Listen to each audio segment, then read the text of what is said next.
5 টনের, হ্যাঁ, general AC. তো তোমরা তো এই এসি গুলো আগে দেখো নাই, তাই না? তোমরা এই এসি গুলোর কাজ করছো আগে। একটা জিনিস কিন্তু তোমাদেরকে পড়ানো হয়েছিল, কন্ডেন্সার, ইভাপোরেটর, কম্প্রেসার, বিভিন্ন রকম টাইপের কম্প্রেসার তোমাদেরকে দেখানো হয়েছিল। তো এর মধ্যে একটা কম্প্রেসার হলো, আমাদের ভিডিওতে দেখছিল না যে কম্প্রেসার নিয়ে বিভিন্ন স্পেসিফিকেশন বলা হয়েছিল, বিস্তারিত বলা হয়েছিল। তার মধ্যে এই কম্প্রেসারটা হলো তোমার স্ক্রোল টাইপ কম্প্রেসার, স্ক্রোল, হ্যাঁ। তো এই স্ক্রোল কম্প্রেসর বেশিরভাগ তোমার 5 টন, 10 টন, 3 টন, 4 টন এরকম স্ক্রোল কম্প্রেসর গুলো থাকে। 2.5 টন থেকে 10 টন পর্যন্ত তুমি এভেলেবেল এই স্ক্রোল টাইপ কম্প্রেসর গুলো পাবা। আর এগুলো সব তোমার 3 ফেজ লাইনের। এর মানে 3টা ফেজ এসে, এই যে দেখো এখানে 3টা ফেজ এসে ম্যাগনেটিক কন্ডাক্টর থেকে ডিরেক্ট কম্প্রেসারে চলে গেছে। তাহলে এই কম্প্রেসারের 3টা ফেজ আসে, এখানে কোনো প্রকার নিউট্রাল নাই। আমরা তোমাদেরকে দেখাইছিলাম না যে 3 ফেজে কোনো নিউট্রাল নাই, এখানে 3 ফেজে একটা ফেজ নিউট্রাল হিসেবে কাজ করে। আচ্ছা, এরপরে হলো আমরা ছোট ছোট এসি গুলোর মধ্যে দেখি একটা পাখা থাকে। কন্ডেন্সারের কাজ কি? কন্ডেন্সারের কাজ হলো রেফ্রিজারেন্টকে তরলে পরিণত করা, কন্ডেনসেশন করা, তাই না? এতে কি হয়? তাপ উৎপন্ন হয়। এই তাপটাকে রিলিজ করার জন্য এই ফ্যান সাহায্য করে। এই কন্ডেন্সার ফ্যান মোটর এখানে 2টা দিছে। কারণ কি? এর কারণ হলো এই যে কন্ডেন্সারটা কত বড়, তাই না? এই কন্ডেন্সারটা অনেক বড়। এই কন্ডেন্সারের হাওয়াটা বের করার জন্য মূলত তোমার 2টা ফ্যানের ব্যবহার করা হয়েছে। যদি এটা ছোট হইতো তাহলে কয়টা হতো? একটা হতো। তো এইখানে তোমার আরেকটা জিনিস আমি দেখাই, এই যে এটার নাম কি বলতে পারো? কি বলো তো? না, এটার নাম হলো অ্যাকুমুলেটর।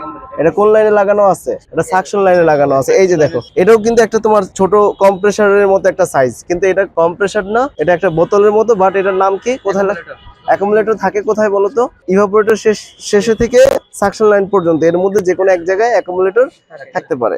এটা এখানে এই কম্প্রেসারের ভিতরে তোমার জায়গা না থাকার কারণে তোমার অ্যাকুমুলেটর আলাদা ব্যবহার করা হয়েছে। রেসিপ্রোকেটিং কম্প্রেসারের ক্ষেত্রে অ্যাকুমুলেটর দেখা যায় না, কারণ কম্প্রেসারটা বডিটা বড় থাকার কারণে তোমার ভিতরেই থাকে। তো আজকে আমরা সার্ভিসিং করার সময় তোমাদের ওস্তাদ তোমাদের সাথে কাজ করবে, দেখাবে। তারপরেও সতর্ক থাকতে হবে, এখানে কিন্তু 3 ফেজ লাইনে এখানে 440 ভোল্ট কিন্তু আছে। অতএব এগুলোতে গিয়েই হাত দেওয়া যাবে না। কথা কি বুঝতে পারছি? খুব সাবধানতার সাথে কাজ করতে হবে।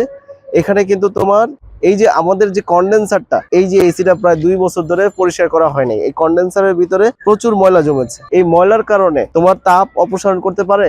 অপসারণ করতে পারে না। তাপ অপসারণ না করতে পারলে তোমার ঠান্ডা কম হবে, কম্প্রেসারের উপরে চাপ পড়বে। এই জন্য আমরা আজকে যে করছি, মসজিদের এই যে এই পাশ থেকে দেখাই, এই যে এখান থেকে এখানে ঘুরায় দেখাই প্লিজ একটু ভাই। এখান থেকে এই পর্যন্ত সবগুলো এসি আমরা কিন্তু পরিষ্কার করছি, তাই না? আজকে আমাদের পরিষ্কার করার সময় মাথায় রাখতে হবে, আমাদের এখানে যে সিনিয়র ওস্তাদ আছে, সেই ওস্তাদের কথার বাহিরে আমরা কোনো প্রকার যাব না। ওস্তাদ যদি বলে এটা করো, এটাই করবো, এর বাহিরে আর কোনো কাজ করার চেষ্টা করবা না। কারণ একটা দুর্ঘটনা ঘটলে এটা জীবনের জন্য ঝুঁকি হবে। করা যাবে? করা যাবে না। তাহলে আমরা বুঝে নিই, এখানে আউটডোর ইউনিটের ভিতরে তেমন কিছু নাই, কিন্তু একটা condenser fan motor, condenser, compressor, এখানে service bulb, connector, magnetic conductor, capacitor, 2টা ফ্যানের ক্যাপাসিটর, এখানে একটা থার্মোস্টেট আছে, ঠিক আছে, এখানে কানেক্টর, এর বেশি কিন্তু কিছু নাই। তাহলে আমরা মেইনলি হলো যে এই আউটডোর ইউনিটটাকে আমরা ক্লিনিং করব, ঠিক আছে। টুকটাক যদি কোনো সমস্যা থাকে ওস্তাদের কাছ থেকে দেখবা যে কোন সমস্যাটা সমাধান করতেছে, কি কারণে করতেছে। এটা না বুঝলে ছবি তুলে রাখবা, আমাকে ওটা জিজ্ঞেস করবা। কারণ ওস্তাদেরা যখন কাজ করে ফিল্ডে, তখন তাদের মাথা হট থাকে, কারণ তারা সবসময় মাথা দিয়ে কাজ করে। আমি কথা বুঝতে পারছি? এই জন্য তোমরা খুব সতর্কতার সাথে ওস্তাদের কথাগুলো কি করবা? ফলো করবা। ক্লিয়ার?